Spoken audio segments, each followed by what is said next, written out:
À toutes et à tous. Le cadre RH est la convergence de plusieurs dossiers visant l'amélioration des services de santé en français en contexte minoritaire et reconnaissant que les ressources humaines sont au cœur même de tous les dossiers d'offres de services en français.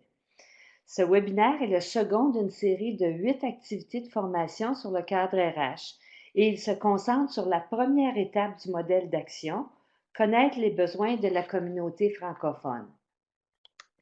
Mais avant d'aller plus loin, j'aimerais faire un bref rappel sur le cadre RH. Le cadre RH est à la fois un outil de référence, c'est aussi un modèle d'action en 6 étapes qui est adapté aux enjeux spécifiques du personnel bilingue œuvrant en contexte minoritaire. Il met de l'avant des meilleures pratiques. Ce n'est pas un cadre rigide, mais plutôt une approche flexible qui combine des aspects théoriques et des pratiques du terrain. Il n'est donc pas nécessaire de le suivre de façon consécutive. On peut commencer à l'étape recrutement, mais il constitue aussi une approche structurée de mise en œuvre de services en français. Donc, le but des webinaires est d'approfondir les connaissances des réseaux, de leurs collègues en matière de recrutement et de rétention des ressources humaines dans le domaine de la santé, afin qu'ils puissent intervenir à leur tour avec confiance auprès des organisations de santé qui sont, à toute fin pratique, les seuls responsables du recrutement et de la rétention des ressources humaines bilingues au sein de leur établissement. La gestion des ressources humaines, c'est un domaine d'expertise quand même complexe. Dans un établissement de santé, il s'exerce à plusieurs niveaux qui sont interreliés les uns aux autres. Il y a premièrement le CA et la direction, il y a aussi les gestionnaires et il y a finalement les professionnels des ressources humaines. Le cadre RH va s'insérer dans cette dynamique et l'étape connaître relève probablement un peu plus du niveau de la direction. Alors, on va réfléchir ensemble à pourquoi et comment mieux connaître la communauté francophone et ses besoins. On va parler de l'importance de l'engagement communautaire pour les organisations de santé. On va parler de l'auto-évaluation organisationnelle, qui est vraiment une approche efficace pour favoriser le recrutement et la rétention des ressources humaines bilingues.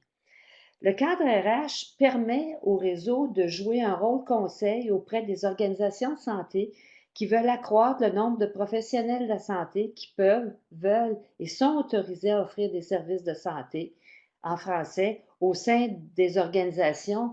On l'a pensé au sein des organisations majoritairement anglophones, mais plusieurs des éléments s'appliquent autant au milieu francophone.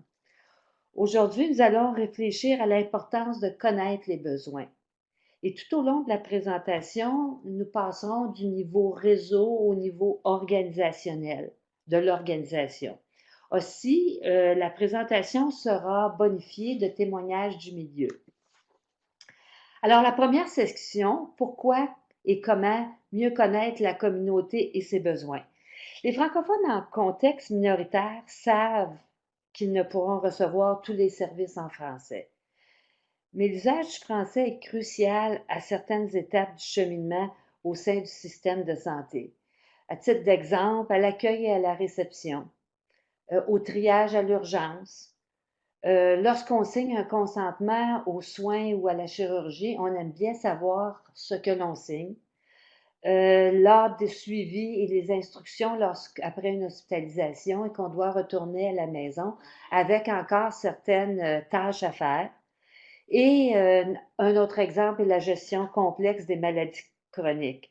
Alors, dans tous ces domaines, la communication efficace est essentielle pour assurer les meilleurs résultats en termes de santé ou de retour à la santé.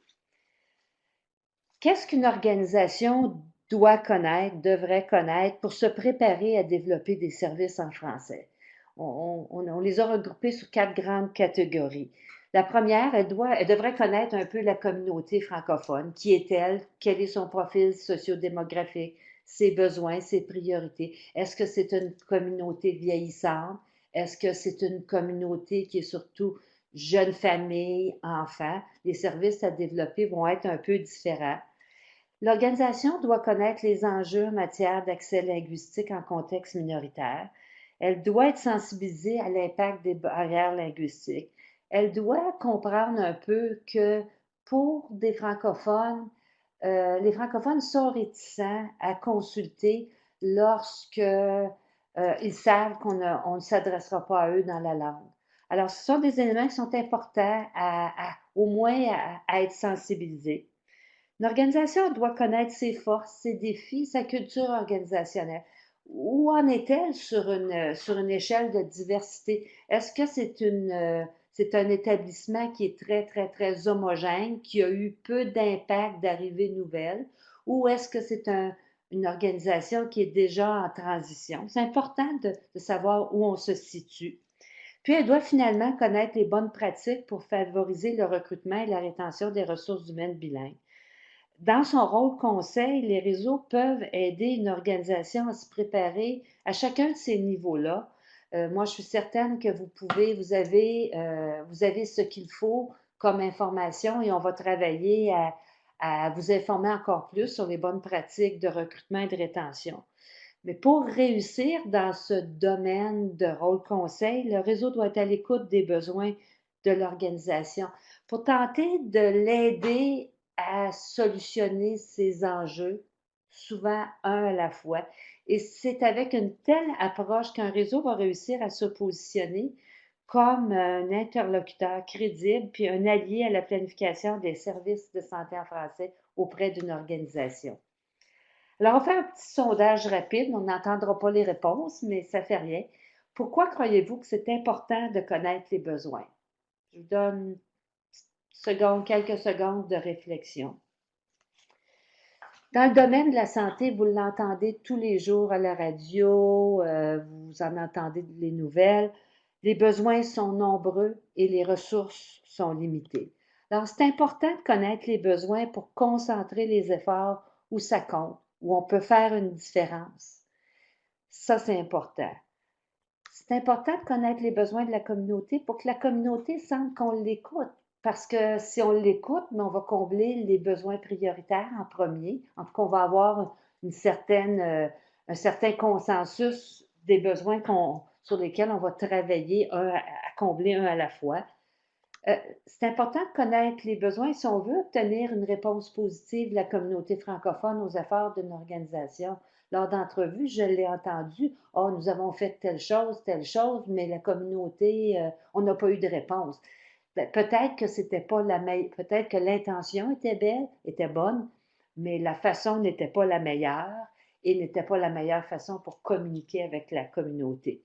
Puis, c'est aussi important de connaître les besoins pour que les besoins qu'on va tenter, pour qu'on puisse intégrer le personnel bilingue dans ce travail-là de combler les besoins. Souvent, le personnel bilingue veut travailler à mieux desservir la population francophone. Il veut se sentir utile, il veut sentir cette compétence linguistique-là utilisée. Alors, c'est sûr qu'on doit faire les preuves que les services demandés sont importants. C'est qu'il faut que les francophones demandent les services, mais en retour, il va falloir que les services soient de qualité. Et on sait que les communautés francophones sont ordinairement très reconnaissantes des efforts qui sont faits. Mais malheureusement, encore aujourd'hui, quelquefois, ces efforts-là ne paraissent pas. Alors, comment identifier les besoins? Il y a mille et une façons, mais on va vous présenter peut-être trois grands groupes là, de façons d'identifier les besoins. Premièrement, utiliser les sources d'informations existantes, consultation auprès de la population et l'engagement communautaire. Mais il y a une différence entre la connaissance des besoins d'une personne, d'une communauté et la perception de connaître les besoins. On va vous présenter quelques outils pour faciliter ce travail, mais souvent, dans le domaine de la santé, dans les établissements de santé, les services sont développés par des administrateurs ou même souvent, on va voir des gestionnaires du ministère qui vont tenter de mettre leur grain de sel dans l'organisation des services. Et ils sont développés par des personnes qui croient savoir quels sont les besoins. Malheureusement, la réalité, c'est qu'ils sont souvent développés pour faciliter les besoins de l'organisation, pour rendre ça plus facile. L'intention est bonne au début, mais la façon ne peut ne pas être la meilleure. Alors, c'est pour cette raison que c'est extrêmement important que la communauté francophone participe à chaque fois qu'elle en a l'occasion.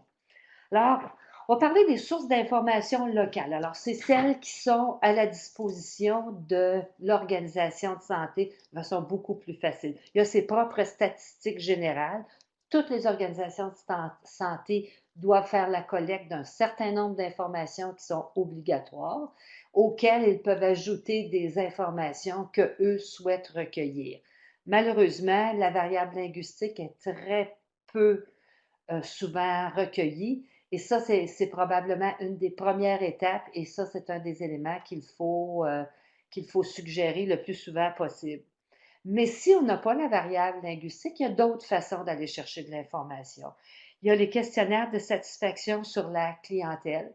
Toujours possible d'inclure une question sur l'accessibilité linguistique, sur les services en français. Il y a aussi des visites d'agrément par les organismes réglementaires. Vous avez sûrement entendu parler du dossier des normes. Lors des visites d'agrément, il arrive que les examinateurs fassent des commentaires sur l'accessibilité linguistique aux communautés de langues officielles. Le- les processus d'agrément prévoyaient déjà des éléments sur le profil de la clientèle, mais avec les travaux qui sont en train qui ont lieu présentement, je pense que tout ce domaine-là va être encore plus précis et il va être plus facile de faire entendre la voix des communautés francophones au niveau de l'accessibilité et de la qualité des services.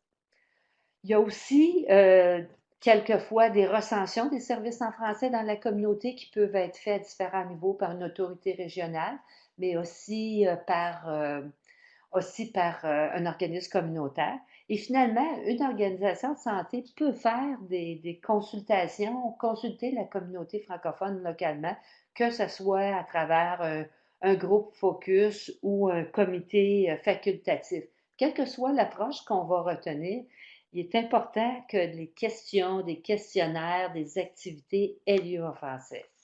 Il y a d'autres sortes d'informations qui sont plus des grandes banques de données. Il y a les bases de données régionales, territoriales, provinciales sur la santé, les données démographiques de Statistique Canada, du recensement. Il y a l'Institut canadien d'information qui tient des bases de données sur la santé, les services de santé, les professionnels de la santé. Ils produisent de façon régulière des rapports sur dans ces différents domaines-là. Ce sont de très bonnes sources d'information. Et aussi, chaque province a ses propres pratiques. Par exemple, lorsqu'il y a un commissaire à la santé, c'est ordinairement des informations encore plus précises et très souvent, on va avoir plus de chances d'avoir des informations plus particulières sur les communautés francophones. Toute l'analyse de ces données-là sert au développement des programmes en santé mentale, en chirurgie, quels que soient les programmes, ils sont développés à partir de l'analyse des données. Cependant, l'analyse de ces niveaux de données demande une certaine expertise, mais il y a des personnes au niveau des autorités provinciales, mais même régionales, qui ont l'expertise pour le faire. J'aimerais porter attention une autre des façons d'en apprendre plus sur la communauté francophone, sont les grandes consultations publiques sur la santé de la population. Plusieurs de ces consultations sont faites par les ministères et les autorités de santé. Il y a à l'occasion des consultations sur les collectivités francophones et il y en a aussi qui sont faites par les organismes communautaires. L'ensemble de ces grandes consultations-là sont des sources de données fiables pour les organisations locales qui veulent développer leur offre de services en santé parce qu'elles sont faites dans le but même de mieux comprendre les besoins afin de planifier l'organisation et la dispensation des services. Puis, de plus, les résultats de ces consultations sont rendus ordinairement publics, comme on peut le voir dans l'encadré. Il y a quelques fois Malheureusement, ce n'est pas toujours le cas des processus de consultation spécifiques pour les communautés francophones. Parce que malheureusement, avec 3% de la population seulement, les besoins des communautés francophones vont avoir de la difficulté à ressortir dans une grande consultation qui ne, qui ne fait aucune différence. Lors de ces consultations-là, c'est toujours possible pour les réseaux, lorsqu'elles sont approchées, de jouer un rôle dans la formulation des questions, parce que la façon dont les questions sont posées va avoir un impact important sur les réponses qui vont ressortir et sur les décisions qui vont se prendre. Je sais que présentement, il y a les consultations pan-canadiennes sur les langues officielles 2016, puis dans certains choix, j'avais un petit peu de difficulté à répondre parce que j'aurais peut-être aimé avoir un autre choix à rajouter. Alors, vous voyez, c'est très important. Maintenant, j'aimerais porter votre attention sur des bonnes pratiques communautaires. Il y en a sûrement d'autres que l'on ne connaît pas. Mais je porte le réseau Santé Nouvelle-Écosse, il y a quelques années, avait fait un processus de consultation communautaire qui était le Community Health Impact Assessment Tool. J'ai malheureusement cherché l'information sur le site web, je ne l'ai pas trouvé cette fois-ci. Il y a le profil des communautés francophones acadiennes de la FCFA. C'est un outil très pertinent et il y en a un pour chacune des provinces et territoires. Ce qui est important avec un outil de cette nature-là, c'est qu'il soit mis à jour avec les nouvelles données de recensement. Parce qu'il y a des nouvelles tendances au sein de la communauté francophone. Et puis, c'est important que les profils qu'on va présenter reflètent bien la réalité du temps. Un autre bon exemple est celui du réseau du CHSSN au Québec, le réseau anglophone. Il y a quelques années, ils ont développé un outil pour faire un portrait communautaire. Cet outil-là a été développé en collaboration avec l'Institut national de santé publique. Et il y a maintenant 18 portraits communautaires dans chacune des 18 régions du Québec. Et pour la communauté anglophone en situation minoritaire au Québec, c'est une très belle façon de pouvoir amener ces dossiers, surtout dans une période où il y a de plus en plus de régionalisation. Alors, c'est bon d'être capable de faire ressortir qui on est et quels sont nos besoins. Ces pratiques-là sont importantes parce que lorsqu'on est communauté francophone, en l'absence de données précises, on ne se démarque pas. Et lorsqu'on ne se démarque pas, on passe inaperçu et nos besoins ne sont pas répondus. Alors, je pense que c'est un beau rôle collaboratif pour les réseaux. Je vous invite maintenant à écouter le témoignage de Mme Isabelle Da Silva-Gill sur le processus de priorisation communautaire à l'île du Prince-Édouard. Le gouvernement de l'île du Prince-Édouard a entrepris un exercice de priorisation des besoins de la communauté acadienne et francophone, et ce dans le cadre du renouvellement de la loi sur les services en français. Il a été recommandé d'avoir une refonte de la loi, et ce en s'appuyant sur le cadre législatif existant. Ça a donné qu'on a eu une nouvelle loi qui a été promulguée en décembre 2013 et ça a vraiment permis d'établir des obligations claires en termes de prestations de services en français par les institutions gouvernementales. Ça a aussi permis d'aligner les besoins prioritaires de la communauté et la capacité du gouvernement provincial à les livrer. Ça a aussi permis d'assurer une consultation continue avec la communauté acadienne et francophone. Et en parlant de consultation, ça a été un des éléments clés dans ce processus pour avoir cette nouvelle loi. Le secrétaire aux affaires acadiennes et francophones a joué un rôle clé en collaboration avec nos collègues dans les institutions gouvernementales. Donc on a eu en interne des évaluations de la loi, puis des consultations internes générales pour pouvoir déterminer la base. Puis en externe, on a eu d'autres méthodes qu'on a utilisées à travers des sondages auprès de la communauté directement. Et puis des sessions d'information qui ont été menées en partenariat avec le comité consultatif de la communauté acadienne et francophone. Le secrétariat a aussi créé un groupe de travail avec la Société Saint-Thomas d'Aquin, qui est porte-parole de la communauté acadienne et francophone. Donc, on voit avec ces méthodes qui ont été utilisées une approche qui a été vraiment collaborative et inclusive. Et c'est vraiment un effort concerté qui a permis au gouvernement de l'Île-du-Prince-Édouard de déterminer les priorités et ce qui en est ressorti essentiellement, particulièrement dans le domaine de la santé, ça nous a permis aussi d'avoir quelles sont les retombées sur les services à la communauté.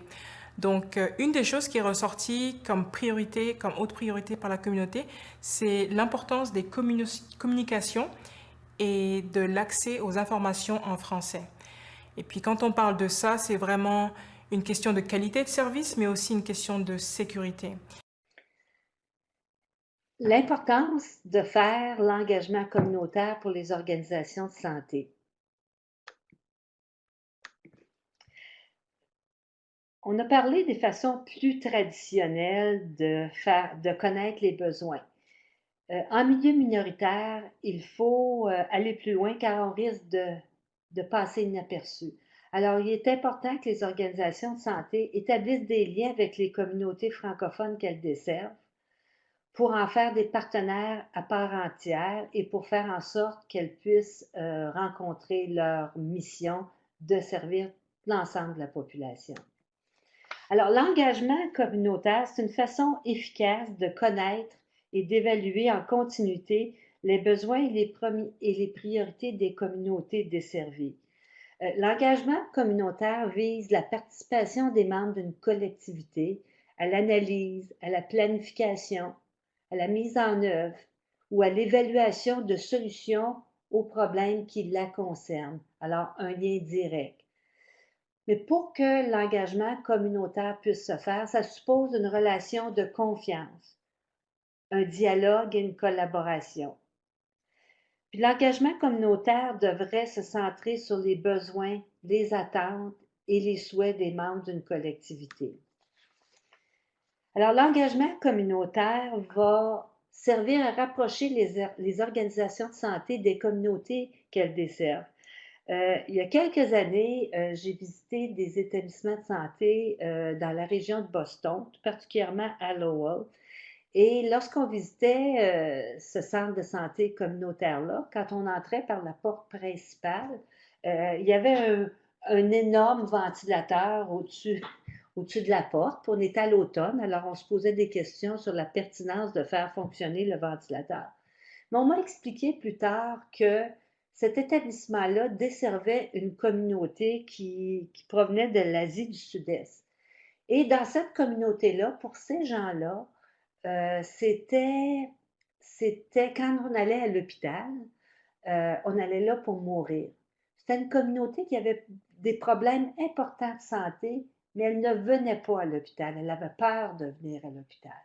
Alors, cependant, quand dans leur maison ou dans les maisons, quand ils vivaient dans leur pays, il y avait souvent au-dessus de la porte ce ventilateur-là pour ventiler, parce que c'est des pays assez chauds. Alors, l'effort qu'a fait cette organisation de santé-là pour placer un ventilateur près de sa porte d'entrée envoyait directement un message très fort aux gens de cette communauté-là pour leur dire, vous êtes bienvenus chez nous, on vous attend et on va être content de vous accueillir. Alors, vous comprenez que lorsqu'une organisation se rapproche de la communauté qu'elle veut desservir, elle va automatiquement améliorer la qualité et la sécurité de ses services. Mais en retour, ça va permettre à la communauté, dans notre cas, la communauté francophone, d'appuyer concrètement les efforts des organisations de santé. On va parler alors de bénévoles, on va parler de comités aviseurs, on va parler de levée de fonds. Il y a de multiples façons que peut prendre le travail de collaboration. Mais il faut prendre les opportunités. Moi, j'aimerais vous parler d'une opportunité qui a été saisie par la communauté francophone de Thunder Bay, qui depuis plusieurs années, travaille sur un comité aviseur aux affaires francophones au Centre régional des sciences de la santé de Thunder Bay. Et on a invité M. Jean Bartoviac, qui est le président directeur général, de nous parler un peu des réalisations qui ont découlé de cette initiative. Alors, je l'invite à vous parler.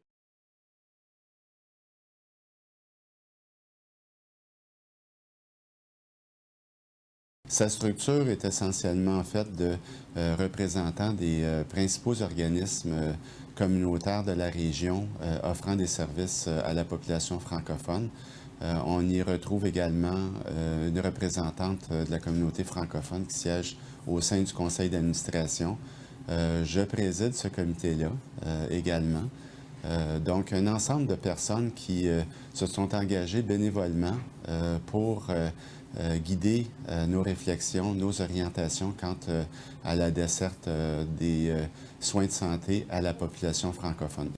Quant aux réalisations, bien, elles sont plus nombreuses. J'ai évoqué la documentation et le site web dont une partie du contenu a été traduit sous la gouverne du comité qui guidait notre personnel des communications à savoir quels étaient les éléments de documentation ou de contenu web qui devraient être traduits en priorité.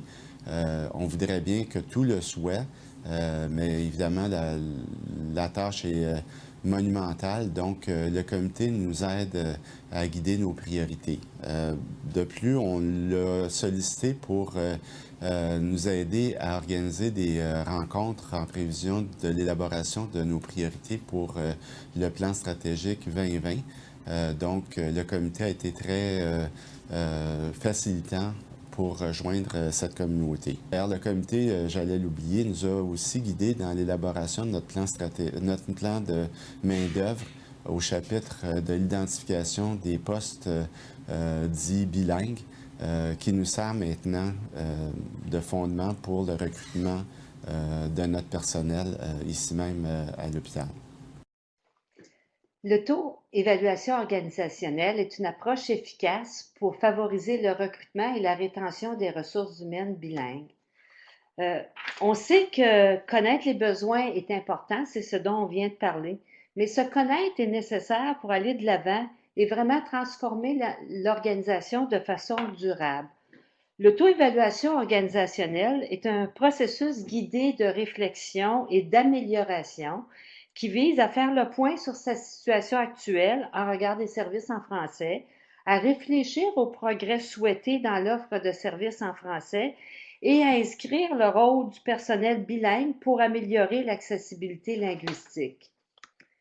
Mais pourquoi faire une auto-évaluation organisationnelle? On va faire l'auto-évaluation pour identifier les forces et les opportunités d'amélioration, pour faciliter une initiative de changement qui est suffisamment importante, pour mobiliser et engager le personnel autour du changement ou du changement à venir, pour favoriser l'émergence d'une vision commune. Souvent, en faisant ce processus de réflexion, on travaille à écouter les autres, entendre les idées de plusieurs pour finalement arriver à un certain consensus qui devient une vision partagée. Et ça, c'est extrêmement important. Pour aussi, on va faire de l'auto-évaluation pour mettre de l'emphase sur les objectifs à atteindre et pour aligner les ressources sur les objectifs stratégiques. Parce que si c'est important de développer des services en français, il va falloir y attacher certaines ressources. Et surtout, pour assurer de meilleurs résultats dans le futur. Alors, l'auto-évaluation, c'est une étape du processus d'amélioration qui est importante, mais il est suggéré de valider les perceptions et les résultats auprès de membres de la communauté ou de groupes d'usagers afin de s'assurer que ce qui va être mis en place aura vraiment un impact réel sur l'accès linguistique. Alors, c'est pour ça que durant ce processus-là, il y a beaucoup d'idées qui vont être mises de l'avant et c'est important de les garder en tête. Par contre, c'est un processus qui demande un certain investissement de temps et de ressources. Alors, ordinairement, on va parler d'auto-évaluation, de faire une auto-évaluation organisationnelle lorsque l'organisation a une certaine volonté d'agir. Si on est seulement dans un environnement où on décide, où on a besoin de recruter 2 infirmières pour une nouvelle clinique, on n'a pas nécessairement besoin de faire une auto-évaluation organisationnelle et on peut passer tout de suite à l'étape 3 du modèle d'action.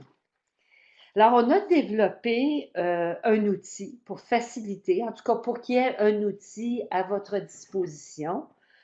Cet outil, c'est une version simplifiée et adaptée au contexte canadien et au contexte des communautés francophones du modèle d'auto-évaluation de l'Office of Minority Health aux États-Unis. On voulait avoir un outil là, très simple, mais ayant en même temps une base solide et facile d'utilisation dans les divers milieux. D'ailleurs, le réseau Franco Santé est ouvert à participer avec certains d'entre vous à l'expérimentation de cet outil dans les milieux. L'outil est simple, il y a 5 pages. La première page est un préambule qui donne des indications pourquoi et comment utiliser l'outil. Ensuite, il y a 4 étapes. À chacune des pages, on va référer à une note explicative sur l'étape, à une série d'affirmations à valider et finalement quelques pistes d'analyse. Pour faire une auto-évaluation organisationnelle, il est recommandé de constituer une équipe de cadres supérieurs, gestionnaires, professionnels, employés des ressources humaines, employés de soutien, qui connaissent bien l'organisation et qui sont déjà sensibilisés à l'importance de la communication, à l'importance des ressources humaines bilingues et des différentes modalités d'accessibilité linguistique. Euh, L'auto-évaluation est vraiment un très beau rôle d'accompagnement pour le réseau, mais c'est l'organisation elle-même qui doit s'approprier du processus au complet et décider du moment de le faire. Sinon, je pense que ça ne vaut pas vraiment la peine si on n'a pas, si on ne le fait pas avec vraiment une idée d'amélioration. Alors, on va revoir rapidement les 4 étapes. La première, c'est vraiment une étape d'évaluation des besoins des francophones, identifier les besoins, identifier ce que l'on possède pour nous permettre de l'identifier. Est-ce qu'on a des données démographiques sur la clientèle? Est-ce qu'on est en mesure d'évaluer les besoins d'accès linguistique? Est-ce qu'on a un système en place pour déterminer et inscrire l'identité linguistique? Une série de questions ou d'affirmations sur lesquelles on réfléchit ensemble à dire oui, on l'a, non, on l'a, où on en est. La deuxième section, c'est l'évaluation du niveau d'engagement et de la capacité organisationnelle à offrir des services en français. Est-ce qu'on est dans un contexte où l'organisation se lance dans ce processus-là de façon volontaire ou est-ce qu'elle est obligée par des nouvelles lois, des règlements? Est-ce que la gouvernance est engagée, oui ou non, ou c'est simplement un processus autour d'une petite équipe déterminée? Alors, une série de questions dans ce sens. La troisième section, c'est l'évaluation des services d'accès linguistique. Alors, par service, on va passer à travers l'ensemble des services d'accès, site web, signalisation, professionnel bilingue, traduction, etc. Alors, ça permet de dresser un portrait de l'accessibilité linguistique qui est déjà offert. Et finalement, la quatrième étape, c'est l'étape de réfléchir aux indicateurs qu'on va vouloir suivre dans le futur pour voir si on est en progrès. Alors, il va y avoir une certaine réflexion à quels seront les indicateurs et de quelle façon quelles informations dont on va faire la collecte pour en faire le suivi. Le rôle du réseau autour de l'auto-évaluation organisationnelle, c'est vraiment d'encourager une organisation à faire son auto-évaluation, puis d'appuyer l'analyse des réponses aux différentes affirmations, ainsi que participer à une validation auprès de la communauté francophone. Ce processus-là permettra à une organisation de comprendre où elle se situe réellement et ce qu'elle devrait faire pour améliorer l'accessibilité linguistique. L'auto-évaluation est aussi un puissant outil de sensibilisation. L'analyse, d'ailleurs, peut être reprise quelques années plus tard et voir de quelle façon on a progressé. Ça, c'était peut-être la façon la plus complexe. Il y a d'autres approches pour aller chercher certains des éléments dont on va retirer. Il y a premièrement l'analyse FFMO, force, faiblesse, menace, opportunité. C'est souvent lorsqu'il y a des forces positives ou négatives qui s'exercent qu'une organisation se décide à changer, alors que ce soit l'arrivée d'un nouveau programme auquel on voudrait on voudrait être le prestataire, ou ne serait-ce que des menaces qui pourraient affecter une partie de notre clientèle et automatiquement notre statut. Alors, toutes sortes de choses. Ce sont des façons simples de se regrouper et vraiment de regarder quelles sont nos forces en regard des services en français, quelles sont nos faiblesses, qu'est-ce qui pourrait nous aider de positif et qu'est-ce qui pourrait peut-être nous nuire. Il y a aussi un autre outil, serait l'outil de balayage environnemental qu'on vous a présenté lors du module d'introduction. C'est une autre façon encore plus simple de faire rapidement un balayage de l'environnement afin de voir un petit peu où on se situe, puis voir quelles sont nos prochaines étapes. Mais encore plus simple et autant pertinent, je veux dire, chacune de ces approches-là, c'est les bien utiliser avec un bon groupe au bon moment, elle va nous permettre d'obtenir de l'information ou d'aider l'organisation à avancer. J'avais pris cette question-là dans une présentation à un groupe de personnes des ressources humaines pour leur poser la question, bâtir la capacité bilingue, qu'est-ce qui serait un succès pour vous? Alors moi, j'ai utilisé cette approche-là avec un groupe de collègues, peut-être quelques-uns qui êtes ici aujourd'hui lors du webinaire. Puis je leur avais posé la question, vous travaillez sur le cadre RH, ça fait 5 ans que vous travaillez fort, vous avez rencontré des organisations, vous avez l'impression qu'on a avancé, puis là, vous prenez quelques moments pour réfléchir et puis vous dire, c'est quoi les 3 meilleures choses qui ont changé puis qu'on a réussi? Puis j'étais un peu surprise des réponses. Dans le fond, j'aurais probablement pas dû être surprise, mais sur les personnes qui étaient présentes, presque toutes m'ont mentionné, maintenant on a de l'accueil et de la réception en français. Et ça montre à quel point, dans le fond, l'aspect communication commence souvent par des processus de base et elle va se poursuivre par des professionnels plus d'infirmières. Ils m'ont dit autre chose, mais chacun m'a dit ça. Alors, je pense que c'est important à garder en tête. Alors, en résumé, les besoins de la communauté francophone doivent demeurer au cœur de l'amélioration de l'offre de services de santé en français. Puis l'implication de la communauté est vraiment un facteur clé de réussite. Les réseaux peuvent aider les organisations à faire un état de situation pour aller de l'avant et aller encore plus loin. Finalement, l'engagement du leadership est un facteur clé de réussite. Sans ça, on risque de frapper des murs quelque part en avant. Et puis malheureusement, il faudra faire quelques pas en arrière avant de réavancer de nouveau. Alors, à la fin de chacun des webinaires, on va regarder sur l'ensemble des facteurs clés pour les 6 étapes. Aujourd'hui, le facteur clé était impliquer la communauté et définir les besoins communautaires à combler. Et c'est avec cette information-là qu'il est possible d'engager les organisations de santé à bouger. Pour chacune des étapes du modèle d'action, on a aussi développé une fiche sommaire qui résume les concepts de l'étape. Chacun de ces fiches sommaires-là ont été développés français, anglais, recto, verso. C'est des outils simples, aide-mémoire, qui peuvent être des outils promotionnels. Ils reprennent les concepts du document de référence, mais ils les reprennent d'une façon plus simplifiée. Alors, c'est vraiment complémentaire les uns les autres. Ça permet d'aborder les concepts un à la fois, puis d'intervenir au niveau approprié. Puis surtout de les intéresser à prendre connaissance du cadre de référence dans son ensemble.